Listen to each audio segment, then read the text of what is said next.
한국 특집 방송이 미국에서 초대박이 났습니다. 사람들이 몇 번씩이나 다시 보고 난리가 났는데요. 특히 한국인들의 외모에 큰 관심을 보이고 있습니다. 시작 전 구독과 좋아요 꾹 눌러주세요. 안녕하세요. 저는 뉴욕에서 일하며 아이를 키우는 평범한 워킹맘입니다. 그치만 저희 가족은 요새 정말 특별한 가족이 되어버렸죠. 그게 다 아이 투정에서 벌어진 일이라면 믿으시겠어요? 불과 몇 개월 전만 해도 매일 아침 출근 준비를 하면서 아이를 챙기고 회사에서 바쁜 하루를 보내고 돌아오면 지쳐서 간단한 저녁을 해결하는 것이 일상이었습니다. 처음에는 이렇게 사는 게 당연하다고 생각했어요. 뉴욕에서 일하며 가정을 돌보는 많은 부모들이 비슷한 생활을 하고 있으니까요. 하지만 어느 순간부터 아이의 건강이 걱정되기 시작했죠. 처음에는 별다른 문제라고 생각하지 않았어요. 아이가 패스트푸드를 좋아하는 건 어쩌면 당연한 일이기도 하고 여긴 미국이니까요. 뉴욕에서는 어디를 가도 손쉽게 햄버거나 피자 같은 음식들을 살 수 있고 바쁜 부모들에게는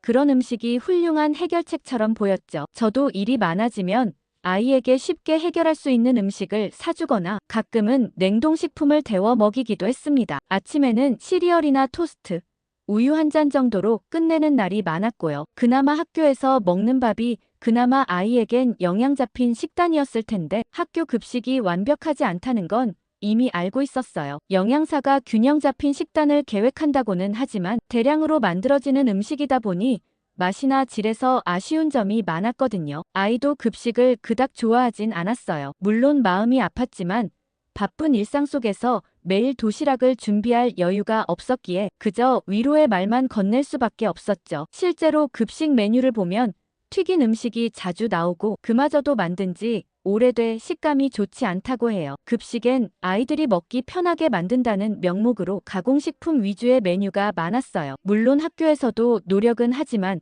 제한된 예산과 많은 학생들의 입맛을 맞춰야 하는 어려움이 있다는 걸 이해할 수밖에 없죠. 그럴 때면 내가 조금만 더 부지런하면 아이에게 맛있는 도시락을 싸줄 수 있을 텐데라는 죄책감이 들었죠. 하지만 현실은 녹록지 않았어요. 아침에 일어나서 출근 준비하기도 바쁜데 도시락까지 챙길 시간이 어디 있겠어요? 그래서 그냥 급식이 영양은 균형 있게 나올 거야 라고 스스로를 위로하며 넘겼던 거죠. 가끔 주말에 시간이 날 때 아이와 함께 요리를 하면서 이런 음식을 도시락으로 싸주면 좋겠다고 생각했지만 평일 아침의 현실은 전혀 달랐어요. 알람 소리에 겨우 일어나 아이를 깨우고 서둘러 아침을 먹이고 옷을 입히고 이 모든 과정이 마치 전쟁 같았어요. 여기에 도시락 준비까지 더해진다면 생각만 해도 숨이 막혔죠. 하지만 시간이 지나면서 아이의 컨디션이 조금씩 변하는 게 느껴졌습니다. 아침에 깨우기가 점점 어려워졌고 눈밑이 어두워 보이며 피부도 거칠어지기 시작했습니다. 감기도 자주 걸리더니 학교에서도 쉽게 피곤해하는 모습을 보였습니다. 그때서야 내가 아이의 건강을 제대로 신경 쓰지 못하고 있는 건 아닐까? 라는 생각이 들었습니다. 아이의 건강이 나빠지는 모습을 보면서 더 이상 이대로 두면 안 되겠다고 생각하게 되었죠. 그러던 어느 날 아이가 학교에서 돌아오더니 저에게 친구 도시락이 너무 맛있어 보인다고 하더라고요. 저는 순간 당황했죠. 아이가 급식을 먹는 걸 별로 좋아하지 않는다는 건 알고 있었지만 친구 도시락을 부러워하는 모습은 처음이었거든요. 왜냐면 미국 아이들 도시락이 거기서 거기잖아요. 대충 샌드위치나 빵, 그리고 과일을 좀 싸왔을 텐데 그 집은 뭐가 달랐을까 싶었죠. 궁금해서 물어보니 친구는 매일 집에서 직접 싼 도시락을 가져오는데 그 음식들이 정말 맛있어 보인다는 겁니다. 맛있는 빵집이 새로 생겼나 그 정도였죠. 그런데 며칠이 지나고 아이는 학교에서 돌아오자마자 흥분한 목소리로 도시락 이야기를 꺼냈습니다. 지후가 오늘은 자기 도시락을 아예 만들어서 나눠줬다며 김밥과 불고기, 달걀말이가 정말 맛있었다고 했어요. 특히 김밥 안에 들어있던 단무지와 시금치, 그리고 약간 달콤한 맛이 났던 불고기를 자세히 묘사하며 눈을 반짝였습니다. 입에 침이 고이는 듯한 표정으로 자세히 설명하는데 그 모습을 보니 저도 모르게 웃음이 나왔습니다. 평소에는 음식에 대해 그렇게 열정적으로 말하는 아이가 아니었는데 오늘은 달랐죠. 아이의 얼굴에서 진심으로 기뻐하는 모습이 보였어요. 사실 급식을 제대로 먹지 않아 걱정했는데 이렇게 관심을 보이는 게 신기했어요. 게다가 우리 아이를 위해 도시락까지 싸준 지후 엄마가 너무 고마웠죠. 그리고 그동안 아이가 학교에서 돌아올 때마다 배가 고프다고 했던 이유가 급식을 제대로 먹지 않았기 때문이라는 생각이 들었어요. 하지만 동시에 걱정도 생겼습니다. 이렇게 아이가 매번 친구 도시락을 부러워한다면 결국 저도 도시락을 싸줘야 하지 않을까 싶었거든요. 바쁜 아침 시간에 도시락까지 준비한다는 것은 상상만 해도 부담스러웠습니다. 그날 저녁 식탁에 앉아 저녁을 먹는 동안에도 아이는 계속해서 지후의 도시락 이야기를 했어요. 김밥 속에 들어간 재료 하나하나를 설명하면서 내일은 자기도 그런 도시락을 가져가고 싶다고 했습니다. 마치 오래전부터 계획했던 것처럼 확신에 찬 목소리였어요. 밥을 다 먹고 설거지를 하는 중에도 아이는 주방으로 따라와 엄마에게 도시락을 싸달라고 조르기 시작했습니다. 급식을 더 이상 먹고 싶지 않다며 친구처럼 김밥과 불고기가 들어간 도시락을 원한다고 했어요. 간절한 눈빛으로 바라보는 아이의 모습에 거절하기 어려웠습니다. 내일 준비해볼게라고 약속했지만 마음속으로는 걱정이 가득했죠. 하지만 문제는 제가 한식에 대해 아는 것이 거의 없다는 점이었어요. 김밥 안에 어떤 재료가 들어가는지, 불고기는 어떻게 양념하는지 전혀 몰랐습니다. 요리책이나 인터넷을 찾아봐야 할까 생각했지만 그것마저도 시간이 부족했죠. 매일 바쁘게 출근하고 집안일을 하다 보면 도시락을 준비하는 것이 쉽지 않을 거라는 걱정도 들었습니다. 그날 밤 아이가 잠든 후에 인터넷으로 김밥 레시피를 검색해 보았어요. 필요한 재료도 상당히 많고 준비 과정도 복잡해 보였습니다. 특히 밥을 미리 식혀야 한다는 것, 재료를 각각 볶거나 데쳐야 한다는 것 등 생각보다 훨씬 정성이 필요한 음식이었어요. 아침에 일어나서 이 모든 걸 준비하려면 최소 1시간은 더 일찍 일어나야 할 것 같았습니다. 현실적으로 불가능한 일이었죠. 그날 밤 깊은 고민에 빠진 채 잠이 들었어요. 다음 날 아침 아이는 제일 먼저 도시락 준비됐는지 물었습니다. 안타깝게도 준비할 시간이 없었다고 솔직하게 말했더니 아이의 표정이 금방 어두워졌어요. 그래도 오늘은 참고 급식을 먹고 주말에 한식 도시락을 준비하는 법을 배워볼 테니 조금만 기다려 달라고 달랬습니다. 아이는 실망한 표정으로 학교 가방을 챙겼지만 대신 간식을 평소보다 넉넉히 넣어주며 달래보았어요. 아이를 학교에 데려다주고 사무실로 향하는 동안 머릿속은 온통 도시락 생각뿐이었습니다. 누구에게 물어봐야 할지, 어떻게 시작해야 할지 막막했어요. 그래도 주말까지는 시간이 있으니 뭔가 준비할 수 있지 않을까 생각했습니다. 오전 내내 일에 집중하기 어려웠지만 점심시간에 한국 식료품점이 근처에 있는지 검색해 보았어요. 다행히 몇 군데가 있길래 아이를 데리고 와서 식료품점을 들러야겠다 생각했죠. 아이를 기다리고 있는데 저는 깜짝 놀라고 말았습니다. 학교 앞에서 지후의 엄마와 마주치게 되었어요. 지후 엄마도 지후를 기다리고 있었는데 우연히 그녀와 눈이 마주쳤고 서로 가볍게 인사를 나눴어요. 저는 너무 반갑더라고요. 그러면서 저는 용기를 내어 지후 도시락에 대한 이야기를 꺼냈습니다. 우리 아이 김밥까지 챙겨줘서 너무 고맙다고 했죠. 그리고 조금 쑥스러웠지만 아이가 매일같이 도시락 이야기를 한다고 솔직하게 말씀드렸어요. 그러자 지후 엄마는 안 그래도 지후 도시락을 너무 부러워하는 친구가 있다고 하길래 만드는 김에 그땐 넉넉히 보냈다고 얘기했어요. 그러면서 지후 엄마는 따뜻한 미소를 지으며 한식은 생각보다 어렵지 않다고 말했습니다. 아이들이 좋아하는 음식들은 대부분 간단한 방법으로 만들 수 있다고 하더라고요. 그리고 제게 정말 구세주 같은 제안을 했죠. 이번 주말에 시간이 있으면 자기 집에 와서 함께 만들어보지 않겠냐는 초대였습니다. 안 그래도 아이 때문에 막막했는데 그녀의 따뜻한 미소와 진심 어린 제안에 용기를 내어 수락했어요. 한식을 제대로 배우면 아이가 원하던 도시락을 직접 싸줄 수도 있을 테니까요. 게다가 저도 평소에 한식에 관심이 있었거든요. TV에서 비빔밥이나 김치찌개 같은 음식을 볼 때마다 맛있어 보였던 기억이 났습니다. 항상 한국 음식점에 가보고 싶다고 생각했지만 아이가 좋아할지 확신이 없어 미루고 있었거든요. 이번 기회에 아이와 함께 새로운 음식 문화를 경험해 볼 수 있을 것 같아 설레기도 했습니다. 그날 저녁 아이에게 주말에 한국 친구네 집에 가서 도시락 만드는 법을 배울 거라고 말해주었어요. 아이는 너무 기뻐하며 팔짝팔짝 뛰었죠. 그런 순수한 기쁨의 표정을 보니 제 마음도 한결 가벼워졌습니다. 오랜만에 아이의 그런 모습을 본 것 같았어요. 목요일 저녁 지후 엄마에게서 문자가 왔어요. 토요일에 필요한 재료들을 미리 준비해 놓겠다며 혹시 알레르기가 있는지 물어보았습니다. 너무 세심한 배려에 고마웠죠. 아이에게 특별한 알레르기는 없다고 답장하고 정성스러운 초대에 다시 한번 감사 인사를 전했어요. 금요일 밤 아이는 설레는 마음에 잠을 설쳤어요. 내일 배울 요리들에 대해 계속 물어보았죠. 저 역시 설렘 반, 걱정 반이었습니다. 한식을 직접 만드는 경험은 처음이라 어색할 것 같기도 했어요. 또 다른 문화의 음식을 배우는 것이 부담스럽기도 했지만 그만큼 새로운 경험에 대한 기대도 컸죠. 주말 아침, 저와 아이는 설렘 가득한 마음으로 지훈의 집을 향했습니다. 현관벨을 누르자 지후가 환한 얼굴로 문을 열어주었어요. 지후가 우리를 반갑게 맞이하는 모습에 아이도 덩달아 신이 난 표정이었죠. 그런데 현관에 들어서자마자 잠시 당황했습니다. 지후 엄마는 우리를 보며 부드럽게 웃으면서 신발을 벗고 들어오라고 했죠. 뉴욕에서는 집 안에서도 신발을 신고 다니는 것이 일반적이었는데 문화 차이가 느껴지는 순간이었어요. 아이는 저보다 더 빨리 적응해서 신발을 벗고 지후를 따라 들어갔습니다. 저도 서둘러 신발을 벗었죠. 맨발로 바닥에 발을 디디는 순간 예상치 못한 따뜻함이 발바닥을 통해 전해졌어요. 추운 날씨였지만 집 안바닥은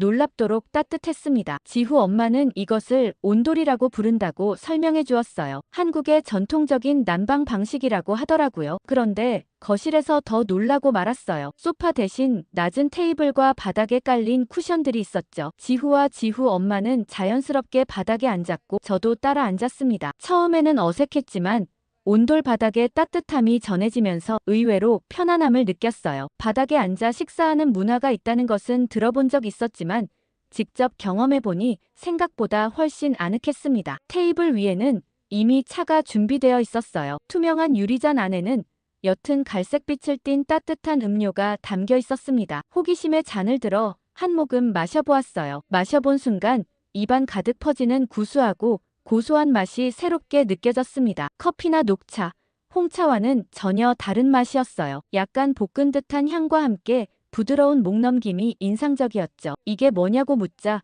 지후 엄마는 미소를 지으며 이것이 보리차라고 설명해 주었습니다. 한국에서는 물 대신 이렇게 보리차를 일상적으로 마신다고 했어요. 볶은 보리를 물에 우려내는 차라고 했죠. 아이가 조심스럽게 차를 한 모금 마시더니 너무 맛있다고 했습니다. 지후 엄마에 따르면 보리차는 한국 가정에서 가장 흔하게 마시는 음료 중 하나라고 했습니다. 카페인이 없어서 아이들이나 임산부도 안심하고 마실 수 있고 소화를 돕고 노폐물 배출에도 좋다고 했어요. 더운 여름에는 시원하게 냉장고에 보관해서 마시고 추운 겨울에는 따뜻하게 데워 마신다고 했습니다. 제가 보리차 맛이 독특하다고 하자 지후 엄마는 웃으며 처음에는 많은 외국인들이 그렇게 느낀다고 했어요. 하지만 계속 마시다 보면 그 구수한 맛에 중독될 수도 있다며 농담처럼 말했습니다. 실제로 두 번째 잔을 마실 때는 벌써 그 맛에 익숙해지고 있는 제 자신을 발견했어요. 저와 아이가 너무 잘 마시니 지후 엄마는 작은 통에 보리차 티백을 몇 개 담아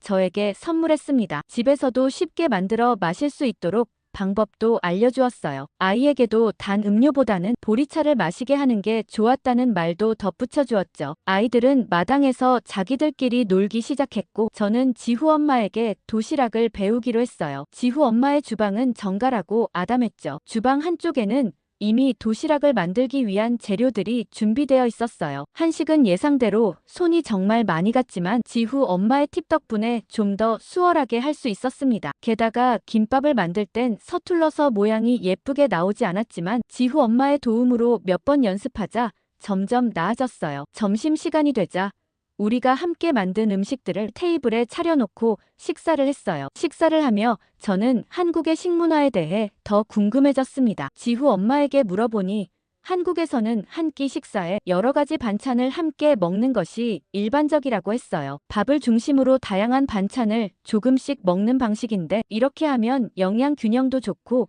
입맛도 지루해지지 않는다고 했습니다. 그러면서 지후 엄마는 작은 노트를 꺼내 저에게 건네주었습니다. 그 안에는 오늘 배운 레시피들과 함께 다양한 한식 반찬 만드는 법이 적혀 있었어요. 도시락을 쉽게 준비할 수 있는 팁들도 있었죠. 이것만 있으면 어설프게라도 흉내를 낼 수 있을 것 같더라고요. 지후 엄마의 따뜻한 배려와 친절함이 너무 고마웠죠. 집으로 돌아가는 길, 아이는 계속해서 지훈의 집에서 있었던 일들을 이야기했어요. 특히 바닥에 앉아서 식사한 것과 보리차에만 직접 만든 김밥에 대해 신이 나서 말했습니다. 그리고 다음날 아침, 저는 평소보다 일찍 일어나 도시락을 준비해 보기로 했습니다. 지후 엄마에게 배운 대로 달걀말이를 만들고 전날 밤에 미리 양념해둔 불고기를 구웠어요. 처음 만든 도시락치고는 꽤 괜찮아 보였어요. 아이는 제가 준비한 도시락을 보고 너무 좋아하더라고요. 그 모습을 보니 아침 일찍 일어나 준비한 보람이 느껴졌습니다. 그날 저녁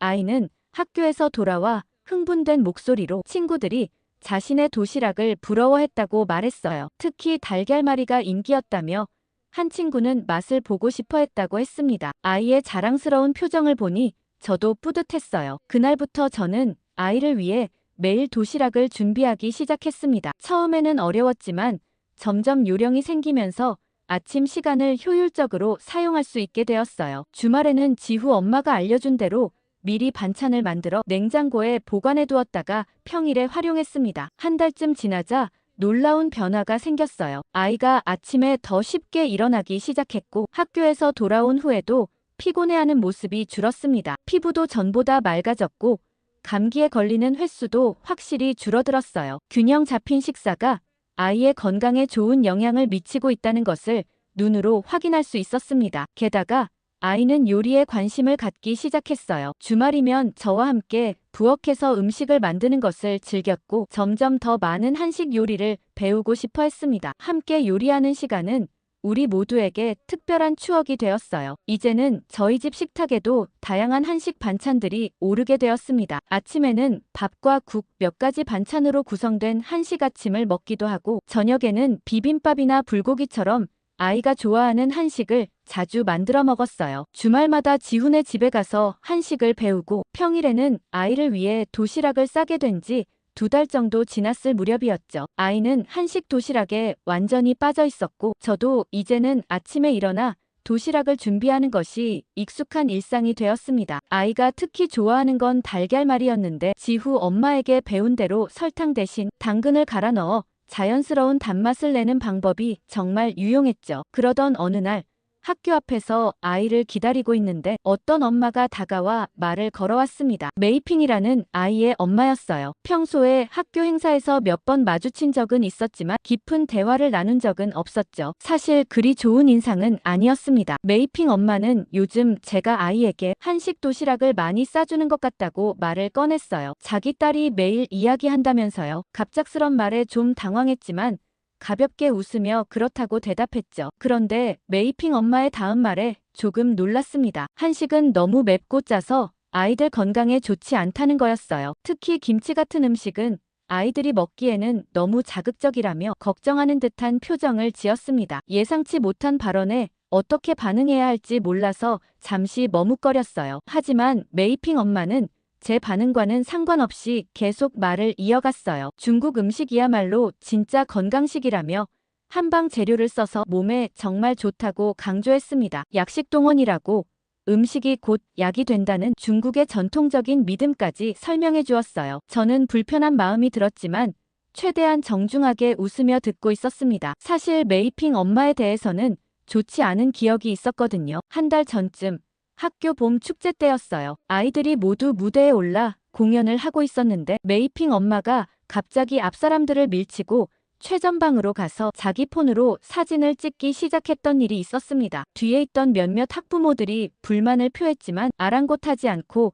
계속 자기 아이만 열심히 촬영했어요. 공연이 끝난 후에도 다른 부모님들에게 사과 한마디 없이 자리를 떠났던 모습이 아직도 선명히 기억났죠. 그런데 오늘은 그런 메이핑 엄마가 갑자기 친한 척을 하며 중국 요리를 알려주겠다고 하는 게 이상했어요. 이번 주말에 자기 집에 와서 진짜 건강에 좋은 중국 요리를 배우라고 계속해서 권하는데 그 적극적인 태도에 차마 거절하기가 어려웠습니다. 메이핑 엄마는 자기 아이가 항상 학교에서 제일 건강하고 감기 한 번 걸리지 않는다며 자랑했어요. 그건 모두 중국 전통 요리의 힘이라고 했습니다. 특히 죽이나 수프를 많이 먹여서 그렇다면서 한식처럼 짜고 맵고 자극적인 음식은 아이들 위장에 안 좋다고 또 강조했어요. 사실 지후 엄마에게 배운 한식은 짜지도 맵지도 않았습니다. 오히려 재료 본연의 맛을 살리고 자연 재료로 단맛과 감칠맛을 내는 방법을 배웠거든요. 하지만 굳이 그 자리에서 설명하고 싶지는 않았어요. 그러다 마침 아이들이 학교에서 나오기 시작했고 메이핑이 제일 먼저 뛰어나왔습니다. 그런데 메이핑의 행동을 보고 또 한 번 깜짝 놀랐어요. 다른 아이의 어깨를 밀치며 자기 엄마에게 달려오는 모습이 보였거든요. 뒤따라 나온 아이가 넘어질 뻔했는데도 메이핑은 뒤돌아보지도 않았습니다. 심지어 그 아이가 울음을 터뜨렸는데도 말이에요. 메이핑 엄마는 그런 딸의 행동을 본 척도 않고 오히려 품에 안으며 칭찬했어요. 오늘 학교에서 수학 문제를 제일 먼저 풀었다며 자랑스러워했죠. 그런 모습을 보니 더 불편한 마음이 들었습니다. 제 아이가 나오자 서둘러 인사를 하고 자리를 뜨려 했지만 메이핑 엄마는 끈질기게 이번 주말에 놀러 오라고 했어요. 자신의 전화번호를 메모해서 건네주며 꼭 연락하라고 당부했습니다. 결국 애매하게 생각해보겠다는 대답만 하고 아이와 함께 집으로 돌아왔어요. 집으로 가는 길에 아이에게 메이핑에 대해 물어봤습니다. 아이는 메이핑이 학교에서 좀 유명하다고 했어요. 수업 시간에 선생님 말씀을 자주 끊고 자기 이야기만 하려고 한다고 했습니다. 또 쉬는 시간에 다른 아이들 간식을 허락 없이 가져가는 경우도 있었다고 해요. 심지어 지난주에는 지후의 필통에서 예쁜 지우개를 그냥 가져가 버렸는데 선생님이 물어봐도 모른다고 잡아댔다는 거예요. 하지만 하는 수 없이 애매하게 승낙한 탓에 주말에 잠시 방문하기로 했어요. 주말이 되어 아이와 함께 메이핑네 집으로 향했습니다. 아파트 단지 안에 있는 집이었는데 현관문을 열자마자 강한 향신료 냄새가 풍겨왔어요. 메이핑 엄마는 화려한 중국식 앞치마를 두르고 우리를 반갑게 맞이했습니다. 집안은 화려한 중국 장식품들로 가득했고 벽에는 중국어로 된 글귀들이 걸려 있었어요. 식탁 위에는 이미 여러 가지 요리들이 놓여 있었습니다. 한국이나 미국에서 흔히 보는 중국 요리와는 조금 달랐어요. 큼직한 그릇들 안에 색깔이 강한 음식들이 가득했죠. 가까이 다가가 보니 모든 요리 위에 기름이 둥둥 떠 있는 게 보였어요. 식욕을 돋우기보다는 조금 부담스럽게 느껴졌죠. 메이핑 엄마는 자신만만하게 말하면서 우리 접시에 음식을 듬뿍 담아주었어요. 거절할 틈도 없이 접시가 순식간에 가득 찼습니다. 아이는 낯선 음식들을 보고 조금 당황한 표정이었지만 예의상 한번 먹어봐야겠다는 생각에 용기를 냈어요. 그런데 너무 기름지고 매워서 놀랐습니다. 두부는 부드러웠지만 그 맛을 느끼기도 전에 강한 향신료 맛이 입안을 지배해버렸어요. 고기 요리는 더 충격적이었죠. 한 입 베어 물자마자 입안에 기름이 가득 퍼졌고 고기는 너무 짜서 물을 마시지 않고는 삼킬 수가 없었어요. 아이도 용감하게 한 입 먹었다가 눈을 동그랗게 뜨더니 황급히 물을 찾았습니다. 하지만 메이핑 엄마는 전혀 눈치채지 못한 듯 계속해서 중국 요리의 건강함을 역설했어요. 그 말을 듣는 순간 지후 엄마가 만들어주던 담백하고 깔끔한 한식이 떠올랐습니다. 식사가 계속되면서 메이핑 엄마는 또 다른 요리를 가져왔어요. 이번에는 동물의 내장으로 보이는 것이 들어있는 탕이었습니다. 뭔지 물어보지도 못한 채 우리 그릇에 국물이 담겼어요. 아이는 이미 포기한 듯 물만 마시고 있었고 저도 더 이상 새로운 요리를 시도할 용기가 나지 않았습니다. 그래도 준비한 성의가 있어 최대한 정중하게 칭찬하려 했지만 사실 입맛에 맞지 않는 음식들 앞에서 진심을 담기 어려웠어요. 메이핑 엄마는 제 말에 의기양양해지더니 더 자신감 있게 한식을 비교하기 시작했습니다. 한국 음식은 그냥 고추장, 된장만 넣으면 달하며 맛이 너무 단순하다고 했어요. 반면 중국 요리는 복합적이고 깊은 맛이 있다고 자랑했죠. 빨리 자리에서 일어나고 싶어 시계만 보다 아이의 취침 시간이 다가왔다는 핑계로 일어날 수 있었어요. 메이핑 엄마는 남은 음식을 플라스틱 용기에 담아 가져가라고 하더라고요. 저는 간신히 사양한 채 억지로 웃으며 집을 나왔습니다. 문을 닫는 소리가 들리자마자 아이가 크게 한숨을 쉬었어요. 집으로 가는 동안 아이는 평소와 달리 조용했습니다. 분명 배가 불편한 모양이었어요. 집에 도착하자마자 아이는 화장실로 달려갔어요. 저도 속이 너무 더부룩하고 불편했죠. 기름진 음식과 강한 향신료가 위장을 자극한 것 같았어요. 그날 밤 아이와 저는 번갈아가며 화장실을 들락날락했습니다. 소화불량 때문에 둘 다 제대로 잠을 이루지 못했어요. 다음 날 아침 아이는 여전히 속이 아프다며 괴로워했습니다. 그러면서 이제 중국 음식은 다신 안 먹는다며 지훈의 집에서 먹는 한식이 훨씬 맛있다고 하더라고요. 그 말을 듣고 웃음이 났어요. 아이의 솔직한 반응이 저의 생각과 일치했거든요. 메이핑 엄마가 말한 것과는 달리 우리가 경험한 중국 요리는 전혀 건강하게 느껴지지 않았어요. 오히려 지후 엄마에게 배운 한식이 더 담백하고 소화도 잘 되는 것 같았습니다. 간혹 한식이 짜거나 맵다는 편견을 가진 사람들이 있지만 실제로 한식은 다양한 채소와 발효식품을 활용한 건강한 음식 문화라는 걸 경험을 통해 알게 되었습니다. 그 일이 있고 주말 늦은 오후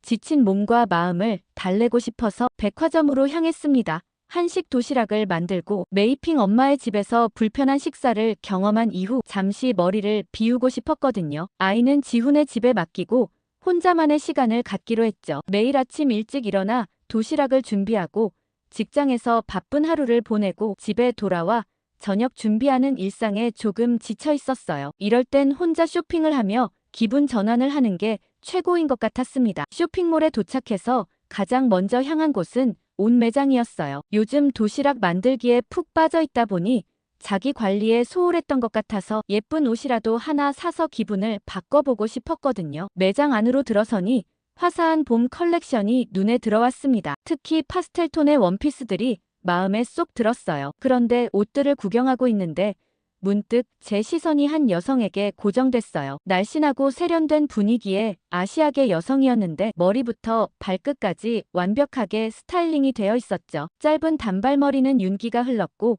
피부는 마치 유리처럼 투명하게 빛났어요. 무엇보다 그 여성의 몸매가 정말 인상적이었습니다. 날씬하면서도 균형이 잡혀 있어서 어떤 옷을 입어도 멋져 보일 것 같았어요. 그 여성이 한 원피스를 들어 살펴보고 있었는데 마침 제가 눈여겨보고 있던 것과 같은 제품이었어요. 연한 민트색 원피스로 허리 라인이 강조된 디자인이었죠. 그분이 피팅룸으로 들어가는 걸 보면서 저도 같은 디자인의 원피스를 집어들었습니다. 하지만 제 사이즈는 없어서 한 치수 큰 걸 들고 피팅룸으로 향했어요. 피팅룸에서 원피스를 입어봤는데 세상에 살이 찐 것 같았습니다. 하나 큰 사이즈를 했는데도 허리 부분이 튀어나와 예쁜 실루엣이 나오지 않았어요. 그래도 혹시나 하는 마음에 밖으로 나와 큰 거울 앞에 섰죠. 그런데 마침 그 아시아계 여성도 같은 원피스를 입고 거울 앞에 서 있었어요. 그런데 같은 옷인데 느낌이 완전히 달랐습니다. 마치 옷이 그 사람을 위해 만들어진 것처럼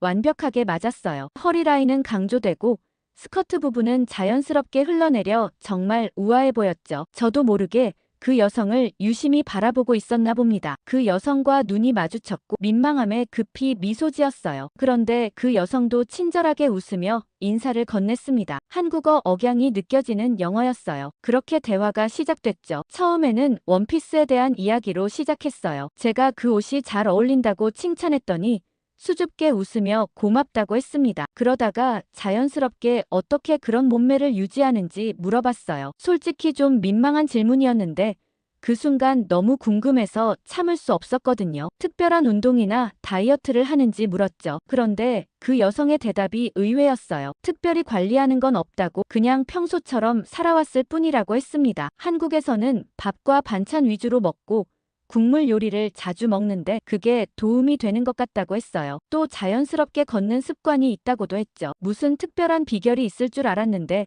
의외로 평범한 답변이었어요. 저는 지금처럼 한국식 식단을 더 철저히 지켜야겠다 다짐하고는 그분과 헤어졌죠. 그리고 지훈의 집으로 아이를 찾으러 갔는데 지후 엄마가 저녁 먹고 가지 않겠냐고 제안했어요. 지후의 할머니가 한국에서 오셨는데 손이 커서 음식을 잔뜩 해두셨다고 하더라고요. 저는 한식이라면 얼마든지 좋다며 싱글벙글 웃으며 거실로 들어서는 순간 저는 그 자리에 얼어붙고 말았습니다. 쇼핑몰에서 봤던 그 세련된 여성이 소파에 앉아 있었어요. 저는 너무 놀라 잠시 말을 잇지 못했어요. 그런데 더 놀라운 건 다음이었죠. 그분은 지후 할머니더라고요. 저와 비슷한 나이대인 줄 알았는데 한참 많다는 게 충격적이었습니다. 제가 놀라는 걸 보고 지후 엄마가 웃음을 터뜨렸어요. 지후 할머니는 한국의 전통적인 식습관을 유지하면 된다고 이야기해 주셨습니다. 맵기밥과 국, 그리고 다양한 채소 반찬을 먹는 것이 기본이라고 했어요. 육류는 많이 먹지 않고 대신 콩이나 두부 같은 식물성 단백질을 자주 섭취한다고 했습니다. 발효식품인 김치와 된장이 건강에 좋다는 것도 강조하셨어요. 그리고 보리차에는 항산화 성분이 풍부해 노화 방지에 도움이 된다고 하셨죠. 그날 저녁 지후 할머니와의 만남은 저에게 큰 충격이었습니다. 저와 비슷해 보이는 젊은 외모와 유창한 영어 실력 그리고 세련된 패션 감각까지 모든 것이 저의 고정관념을 깨뜨렸어요. 특히 할머니께서 특별한 비결 없이 그저 한국의 전통적인 생활 방식을 유지해 오셨다는 점이 인상적이었습니다. 집으로 돌아오는 길에 저는 깊은 생각에 잠겼어요. 그동안 지후 엄마를 통해 한식과 한국 문화의 일부를 배워왔지만 이제는 더 깊이 이해하고 싶다는 마음이 들었습니다. 지후 할머니의 모습은 한국식 생활 방식이 단순한 문화적 경험을 넘어 건강하고 아름다운 삶의 방식이 될 수 있다는 것을 보여주었거든요. 이제 저는 확신을 가지고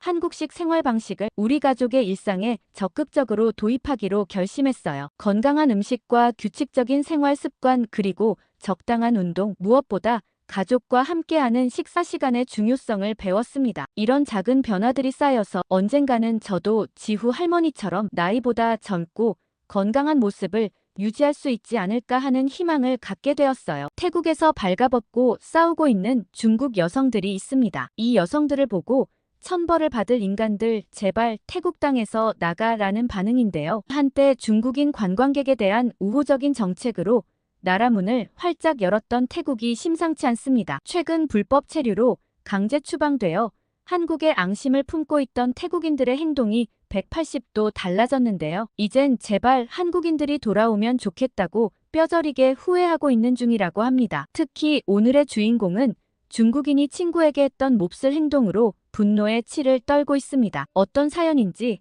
바로 시작하겠습니다. 안녕하세요. 저는 방콕 번화가의 마사지숍에서 일하고 있는 아티시라고 합니다. 제 이야기를 들려드리기 전에 먼저 태국의 계급 사회에 대해 잠깐 말씀드리고 싶어요. 한국은 자유민주주의인 반면 저희는 그렇지 않거든요. 태국에는 왕족과 하이소라 불리는 상류층 그리고 제가 속한 로쏘라는 서민 계층이 있습니다. 이 계급은 좀처럼 바뀌기 힘든 벽 같은 존재죠. 그렇지만 어떻게든 열심히 공부해 계층의 한계를 조금이나마 극복해보고 싶었어요. 그래서 저는 어릴 적부터 의사를 꿈꾸게 되었고 쭈라롱권 대학교 의과대학에 입학하기 위해 밤낮으로 공부했습니다. 성적도 꽤 좋아서 주변에서는 제가 꼭 합격할 거라고 믿었죠. 하지만 운명은 예상치 못한 방향으로 흘러갔어요. 그날은 평범한 화요일이었습니다. 저는 항상 그랬듯이 도서관에서 의대 입학을 위해 공부하고 있었죠. 그때 어머니에게서 다급한 전화가 왔습니다. 동생이 갑자기 쓰러져 병원에 실려갔다는 거예요. 가슴이 철렁 내려앉는 기분이었습니다. 병원에 도착하자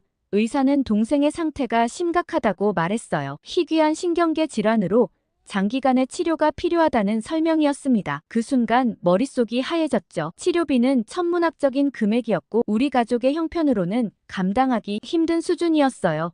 게다가 태국의 의료 시스템은 정말 취약한 편이에요. 국립병원은 저렴하지만 대기 시간이 너무 길고 사립병원은 비용이 너무 비싸거든요. 하지만 당장 치료가 시급한 동생을 그냥 둘 수 없었고 우리 가족은 어쩔 수 없이 사립병원을 선택했어요. 하지만 막상 치료를 시작하니 원래 예상했던 비용을 훌쩍 뛰어넘더라고요. 아버지는 원래 양조장에서 일하셨는데 동생의 병원비를 마련하기 위해 야간 경비일까지 하셨습니다. 낮에는 양조장에서 일하시고 밤에는 경비일을 하시는 아버지의 모습을 보면 가슴이 아팠어요. 어머니도 간병과 가사를 병행하시며 힘든 나날을 보내셨죠. 그러던 어느 날 밤 저는 우연히 아버지가 친구와 통화하는 내용을 듣게 되었어요. 경비로 일하면서 무시당하는 일이 너무 많지만 꾹 참을 수밖에 없다고 하셨죠. 아들 병원비도 대야 하고 딸이 공부에만 전념할 수 있게 해줘야 한다고요. 그러면서도 넉넉하지 못한 형편의 아빠로서 무능해서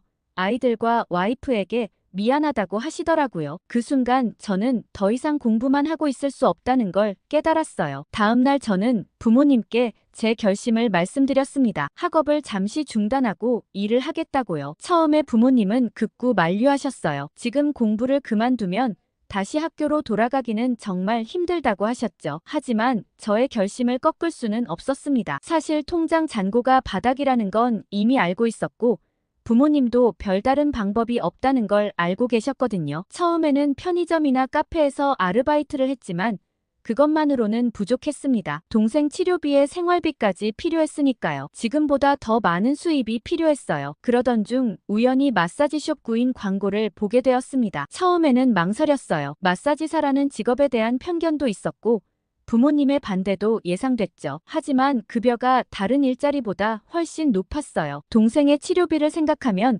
선택의 여지가 없었습니다. 마사지 기술을 배우는 과정은 쉽지 않았어요. 밤낮으로 연습했죠. 처음엔 요령이 없어서 손이 퉁퉁 붓고 손가락 관절이 아파 잠 못 이루는 밤도 많았습니다. 하지만 동생의 얼굴을 떠올리며 버텼어요. 그렇게 3개월의 훈련 끝에 정식 마사지사가 되었습니다. 코로나가 전 세계를 강타했을 때 태국의 관광업계는 큰 타격을 입었습니다. 저희 마사지숍도 예외는 아니었어요. 매일 손님으로 북적이던 가게가 갑자기 텅 비어버렸죠. 그때는 정말 앞날이 막막했습니다. 하지만 팬데믹이 서서히 잦아들면서 태국 정부는 관광업 회복을 위해 적극적으로 나섰어요. 특히 중국인 관광객 유치에 힘을 쏟았죠. 중국과의 무비자 입국 정책을 실시하고 나중에는 영구적 상호비자 면제까지 시행했습니다. 그 결과는 놀라웠어요. 어느 날 아침 출근길에 거리를 가득 메운 중국인 관광객들을 보고 눈을 의심했습니다. 마치 코로나 이전으로 돌아간 것 같았죠. 하지만 이전과는 달리 거의 모든 관광객이 중국인이었어요. 저희 마사지숍도 급격한 변화를 겪었습니다. 그날 이후로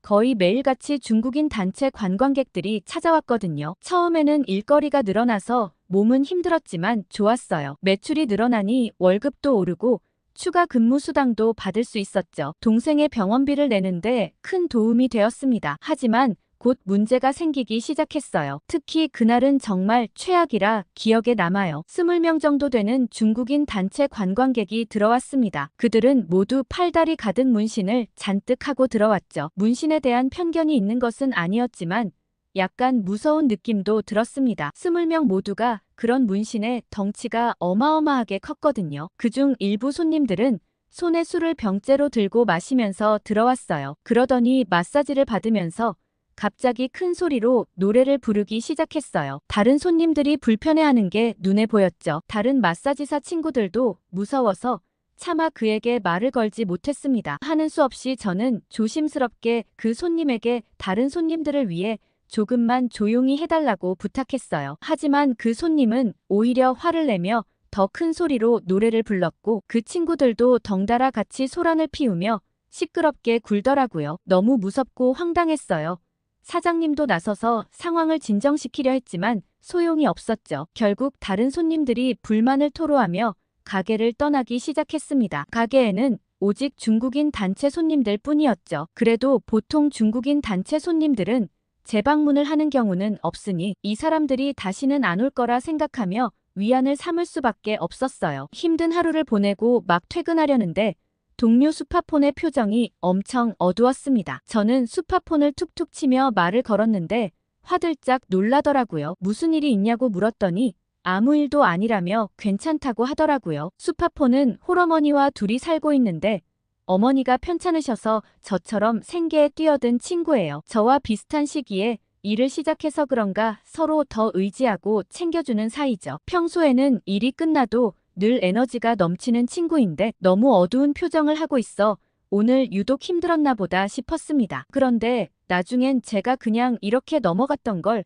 후회하고 말았죠. 그리고 다음날 저는 가게를 들어가자마자 깜짝 놀라고 말았습니다. 어제 손님들이 또 온 거예요. 역시나 이미 한 차례 행패를 부렸는지 다른 손님들은 하나도 없고 문신한 중국 단체 손님들 뿐이었습니다. 사장님께 여쭤봤더니 5일간 방콕에 머무를 예정인데 5일 내내 예약을 다 잡아놨다고 했어요. 괴로웠죠. 이 손님들이 오는 5일간 매일 비슷한 일이 반복되면서 저희 가게의 평판이 나빠지기 시작했습니다. 사장님은 고민에 빠졌고 직원들 사이에서도 불만의 목소리가 나오기 시작했습니다. 수파폰은 그 짧은 사이에 살도 엄청 빠졌고 표정도 몰라보게 어두워졌어요. 하지만 우리에겐 선택의 여지가 없었어요. 중국인 관광객들이 우리 가게의 주 수입원이 되었기 때문이죠. 그들의 행동이 마음에 들지 않아도 우리는 참고 견뎌야 했습니다. 그러던 어느 날 정말 심각한 일이 발생했어요. 저희 가게에는 점점 중국인 손님들만 오기 시작했는데 어느 날 중국인 손님이 갑자기 화장실이 급하다며 뛰쳐나갔어요. 저는 그 손님이 뛰어나간 방향을 보고 의아했습니다. 거긴 가게 뒤편이었거든요. 얼마 있지 않아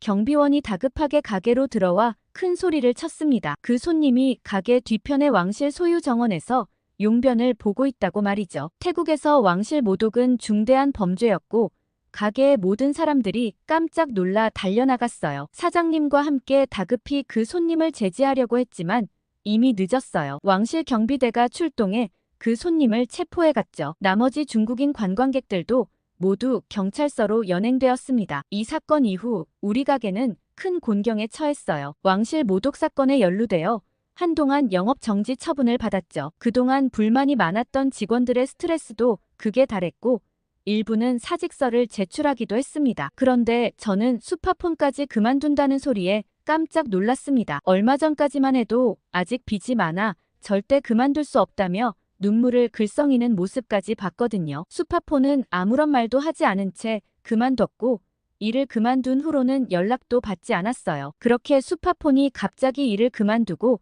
연락도 끊긴 지 한 달이 지났어요. 업무 시간엔 매일 같이 수다를 떨고 커피를 마시던 친구였기 때문에 수파폰이 없으니 일이 훨씬 힘든 느낌이더라고요. 저는 수파폰을 만나기 위해 집으로도 몇 번이나 찾아갔지만 문은 항상 잠겨 있었고 전화도 받지 않았어요. 어느 날 저는 우연히 시장에서 수파폰의 어머니를 만났습니다. 수파폰의 안부를 물었더니 그녀의 어머니는 한숨을 쉬며 말씀하셨어요. 수파폰이 요즘 집에만 틀어박혀 있다고요. 무슨 일이 있었는지 물어봐도 대답하지 않는다고 하셨죠. 걱정되는 마음에 그날 저녁 다시 수파폰의 집을 찾아갔어요. 이번에는 어머니가 문을 열어주셔서 다행히 수파폰을 만날 수 있었어요. 그녀의 모습은 한 달 전과는 완전히 달랐어요. 말랐고 안색도 좋지 않았죠. 눈에는 생기가 사라져 있었어요. 얼굴을 보는 것만으로도 눈물이 날 것만 같았습니다. 저의 오랜 설득 끝에 수파폰은 입을 열었습니다. 그녀의 이야기를 들으며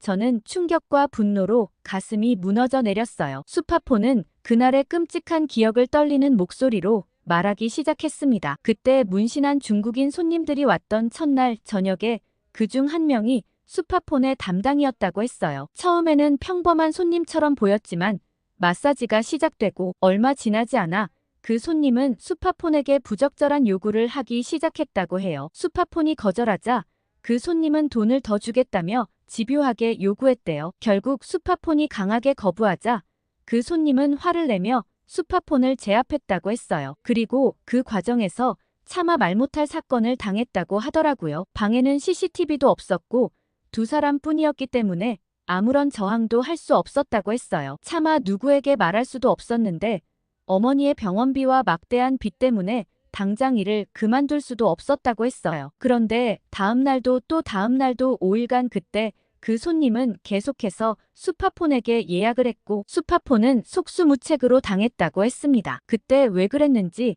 자기도 정신이 나간 것 같다고 했어요. 누구에게 말하기도 부끄럽고 창피했다고 하더라고요. 그리고 일을 그만두면 됐는데 차마 일도 그만두지 못하고 정신이 빠진 채로 일을 하다가 동료들이 그만두는 걸 보고 저렇게 하면 됐는데 싶어 그만두었다고 했어요. 그 후에도 수파폰은 트라우마에 시달리며 아무에게도 이 사실을 말하지 못했다고 했어요. 한두 번도 아니고 그런 일을 왜 계속 당하고 있었냐고 자기를 한심하게 볼 사람들과 그에 대한 부끄러움과 공포 그리고 자책감에 시달렸다고 하더라고요. 그렇게 사람들을 피하며 일을 그만두고 집에 틀어박혔던 거였어요. 수파폰의 이야기를 들으며 저는 분노로 떨렸습니다. 어떻게 이런 일이 일어날 수 있는지 그리고 왜 아무도 몰랐는지 자책감이 들었어요. 동시에 수파폰이 혼자 이런 고통을 겪었다는 사실에 가슴이 아팠습니다. 피해자가 오히려 더 괴로워하고 있는 이 상황이 이해가 가질 않았어요. 저는 당장 수파폰에게 경찰에 신고하자고 제안했어요. 하지만 수파폰은 고개를 저었죠. 이미 시간이 많이 지났고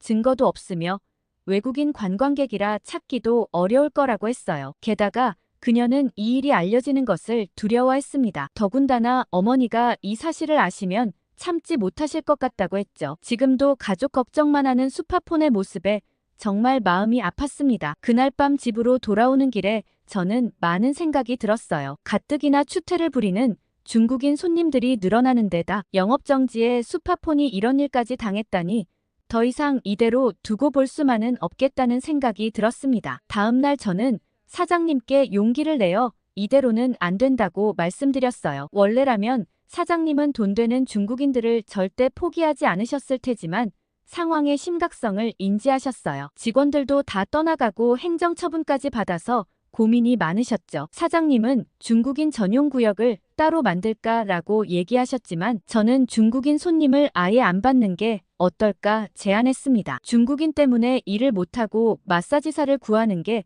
더 비용이 많이 들 것 같다고 다른 나라 손님들만 받자고 했죠. 제 말에 사장님은 한참을 고민하시더니 알겠다고 하셨죠. 처음엔 중국인 손님 때문에 나쁜 평판이 돌았던지라 한동안 매출이 거의 끊기다시피 했어요. 그러나 점점 오히려 다른 쪽으로 소문이 났죠. 중국 단체 손님이 없기 때문에 조용하고 편하게 마사지를 받을 수 있다고 했어요. 가게는 점점 인기가 많아졌고 사장님은 제게 고마워했어요. 다시 가게는 활기를 띠었습니다. 저는 다시 바빠진 가게에 동생의 치료비를 더 빨리 모으기 위해 추가 근무를 자청하며 주말에도 쉬지 않고 일했죠. 힘들었지만 동생의 얼굴을 떠올리며 버텼습니다. 그러던 어느 날 사장님께서 저를 부르셨습니다. 처음에는 무슨 일인가 싶어 긴장했지만 사장님의 표정은 따뜻했어요. 사장님은 덕분에 가게가 오히려 더 북적이는 것 같다며 고맙다고 하시고는 저를 매니저로 승진시켜주고 싶다고 하셨어요. 그러면서 급여도 더 많이 올랐고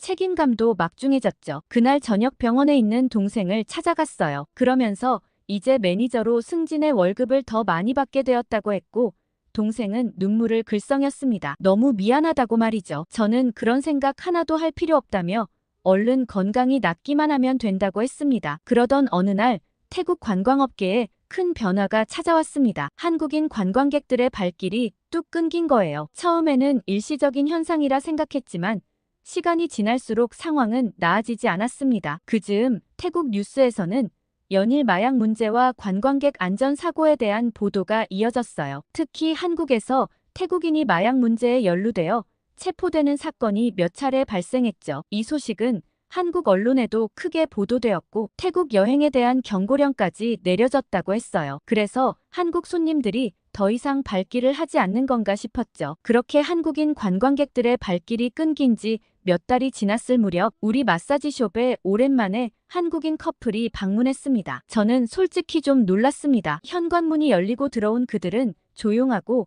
단정한 모습이었거든요. 예약도 하지 않고 온 손님이었지만 기다릴 수 있냐고 공손하게 물어보더라고요. 마침 자리가 나서 한국 손님들을 안내했어요. 마사지가 시작되고 저는 한국 손님들의 방을 담당하게 되었습니다. 들어가 보니 한국 손님들은 조용한 목소리로 대화를 나누고 있었어요. 옆방에서 시끄럽게 떠드는 소리가 들리자 저는 오히려 미안하더라고요. 마사지를 하는 동안 그들은 저에게 태국에 대해 여러 가지를 물어봤어요. 방콕의 맛있는 음식점과 꼭 가봐야 할 관광지 등을 추천해달라고 했죠. 저는 최선을 다해 설명해드렸고 그들은 진심으로 감사하다며 제 말을 경청했습니다. 그런데 저는 한국인 손님들이 떠난 자리를 보고 깜짝 놀랐습니다. 놀랍게도 방은 거의 손댈 것이 없을 정도로 깨끗하더라고요. 심지어 사용한 일회용 슬리퍼까지 가지런히 정리되어 있었죠. 사용한 수건을 깔끔하게 개어두고 심지어 바닥에 떨어진 머리카락까지 주워 휴지통에 버린 것 같더라고요. 결제를 하러 나왔을 때 그들은 우리 가게의 인테리어와 분위기를 칭찬하며 사진을 찍어도 되냐고 물어봤습니다. 허락을 받고 사진을 찍은 후 그들은 SNS에 올리겠다며 가게 이름을 정확히 물어보았습니다. 계산을 마치고 나서 그들은 저에게 팁까지 챙겨주었어요. 그리고 정말 좋은 경험이었다며 감사 인사를 전했죠. 이렇게 따뜻한 손님들은 정말 처음이었습니다. 그날 저녁 퇴근 무렵에 한국 손님들이 SNS에 올린 게시물을 보게 되었어요. 우리 가게의 아늑한 분위기와 친절한 서비스에 대한 칭찬이 가득했습니다. 게시물에는 이미 많은 좋아요와 댓글이 달려 있었고 한번 가봐야겠다는 댓글들이 막 달려 있더라고요. 다음 날 놀랍게도 한국인 손님들이 조금씩 늘어나기 시작했어요. 그들 모두 SNS를 통해 우리 가게를 알게 되었다고 했습니다. 그리고 그 한국인 커플과 마찬가지로 그들 역시 예의 바르고 친절했어요. 그날 이후로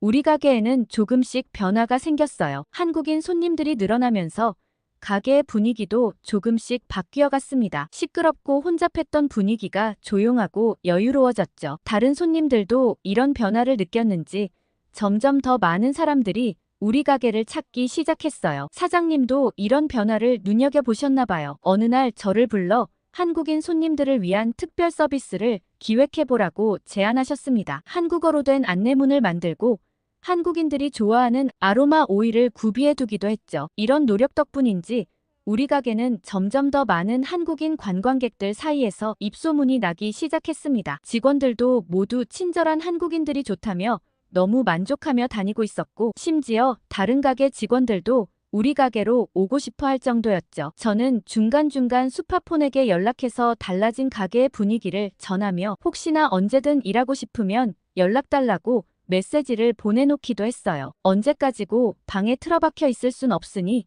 안타까운 마음이었죠. 그렇게 마사지숍에서의 긴 하루를 마치고 저는 친구 찬나롱의 식당으로 향했습니다. 찬나롱은 카오산 로드 근처에서 작은 식당을 운영하고 있어요. 쉬는 날이면 한 번씩 찬나롱의 가게에 가서 얘기를 나누곤 하죠. 식당에 도착하자 찬나롱은 평소와 달리 지친 표정이었어요. 주방에서 나오며 한숨을 쉬는 모습이 역력했죠. 무슨 일이 있냐고 물어보니 오늘 하루 종일 중국인 관광객들 때문에 골치가 아팠다고 합니다. 찬나롱은 오늘 있었던 일을 이야기하기 시작했어요. 점심시간에 중국인 단체 관광객 30명이 갑자기 들이닥쳤다고 해요. 그들은 시끄럽게 떠들며 메뉴를 고르는데 한참이나 걸렸고 주문한 음식을 받고 나서는 이것저것 트집을 잡았다고 합니다. 하지만 가장 큰 문제는 화장실이었다고 해요. 그 많은 사람들이 화장실을 사용하고 난 후 화장실은 말 그대로 아수라장이 되었답니다. 바닥에는 물이 흥건했고 휴지는 도처에 널브러져 있었으며 심지어 변기 옆에 쓰레기를 버리고 간 손님도 있었다고 해요. 찬나롱은 화장실을 청소하느라 한참을 고생했다고 말하며 고개를 절레절레 흔들었어요. 그리고는 한국인 관광객들이 그립다고 했죠. 한국인들은 항상 깔끔하게 사용하고 혹시라도 실수로 더럽혔다면 직접 닦고 가거나 사과를 했다고 해요. 저는 찬나롱의 말에 깊이 공감했어요. 저희 마사지숍에서도 비슷한 일들이 자주 일어나거든요. 특히 중국인 관광객들이 마사지 중에 큰 소리로 떠들거나 룸을 어지럽히고 가는 경우가 많았죠. 우리는 자연스럽게 태국 관광업의 미래에 대한 이야기로 넘어갔어요. 중국인 관광객들이 급증하면서 단기적으로는 매출이 늘어났지만 장기적으로는 태국의 이미지가 실추되지 않을까 우려된다고 말했죠. 그런데 저는 찬나롱의 말을 듣고 경악을 했어요. 찬나롱 말이 얼마 전에 방콕 유명 사원에서 중국인 여성들이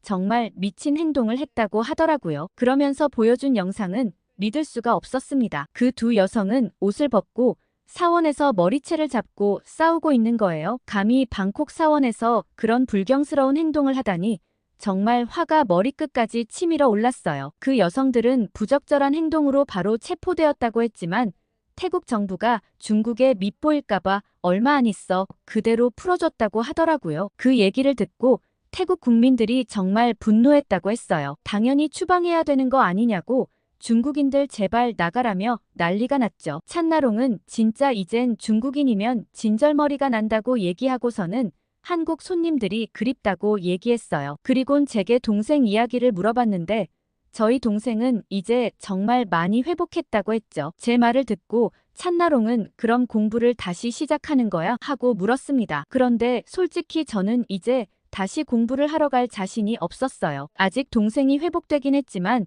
통원 치료도 계속 받아야 할 거고 부모님도 연세가 있으시니까요. 아무래도 계속 돈을 벌어야 할 것 같다고 얘기했습니다. 제 얘기를 듣더니 찬나롱이 좀 안타까워하는 눈치였죠. 그렇게 찬나롱과 헤어지고 나서 밤새 제 미래에 대해 생각해 보았습니다. 그러곤 밤이 늦어서야 겨우 잠에 들었죠. 그러던 어느 날 우리 마사지숍에 특별한 손님이 찾아왔습니다. 그는 한국에서 온 중년 남성이었는데 처음 보는 순간부터 다른 손님들과는 분위기가 달랐어요. 그의 눈빛에서 무언가 날카로운 관찰력이 느껴졌죠. 그 손님은 우리 숍의 가장 고급 코스를 예약했습니다. 매니저인 제가 그분을 담당하게 되었고 평소보다 더 정성을 들여 서비스를 제공했어요. 마사지를 하는 동안 그는 계속해서 저의 손동작과 기술에 대해 질문을 던졌습니다. 처음에는 단순한 호기심인 줄 알았지만 점차 그의 질문이 전문적이라는 것을 깨달았어요. 마사지가 끝나고 그 손님은 저를 따로 불렀습니다. 그리고는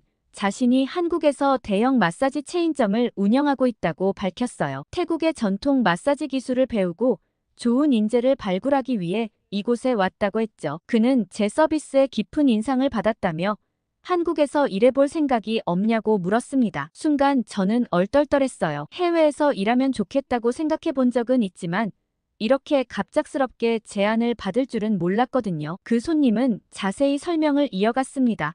한국의 마사지 시장에서는 타이 마사지에 대한 수요가 있지만 전문적인 기술을 가진 마사지사가 부족하다고 했어요. 특히 태국 전통 마사지에 대한 수요가 높아지고 있다면서 제가 가면 좋은 대우를 해주겠다고 제안했습니다. 저는 잠시 생각에 잠겼어요. 한국에 대해 들어본 적은 있지만 실제로 가본 적은 없었거든요. 그곳의 문화와 언어가 낯설 텐데 과연 적응할 수 있을까 하는 걱정이 들었죠. 하지만 동시에 새로운 기회에 대한 설렘도 느꼈어요. 그 손님은 제 고민을 눈치챘는지 천천히 결정해도 된다고 말했습니다. 그리고 자신의 명함을 건네며 언제든 연락하라고 했어요. 떠나기 전에 그는 다시 한번 제 실력을 칭찬하며 한국에서의 밝은 미래를 약속했습니다. 그날 이후 저는 계속해서 그 제안에 대해 생각했어요. 한국에서는 돈도 훨씬 많이 벌 수 있을 거고 한국에서 살아보는 건 제게 정말 좋은 기회가 될 것 같았어요. 가족들과 상의도 해봤죠. 아버지는 혹시나 취업 사기가 아닐까 걱정된다고 하셨습니다. 그런데 아무리 생각해도 그분이 사기꾼처럼 보이진 않았지만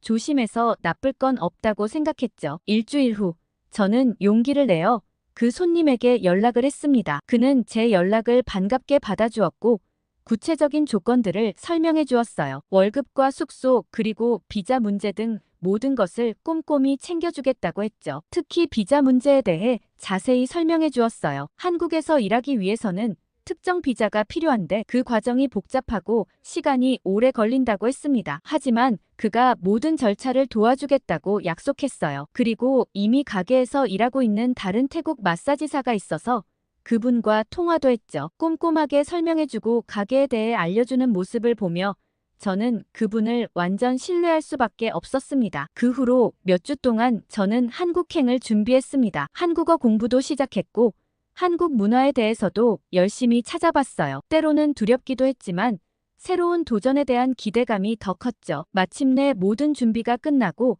출국 날짜가 정해졌습니다. 앞으로 한국에서의 삶이 정말 기대가 되네요. 오늘 아티 씨의 사연 어떻게 들으셨나요? 정말 중국인의 행동은 상상도 할 수 없는 것 같습니다. 하지만 태국인들이 뒤늦은 후회를 해도 한국인들의 마음을 돌리긴 어려울 것 같습니다. 사연 들으시는 분들의 생각이 궁금한데요. 댓글 많이 달아주시면 좋겠습니다. 구독과 좋아요 꾹 눌러주시고 더 좋은 사연으로 찾아오겠습니다. 사연 제작소 감동필름이었습니다.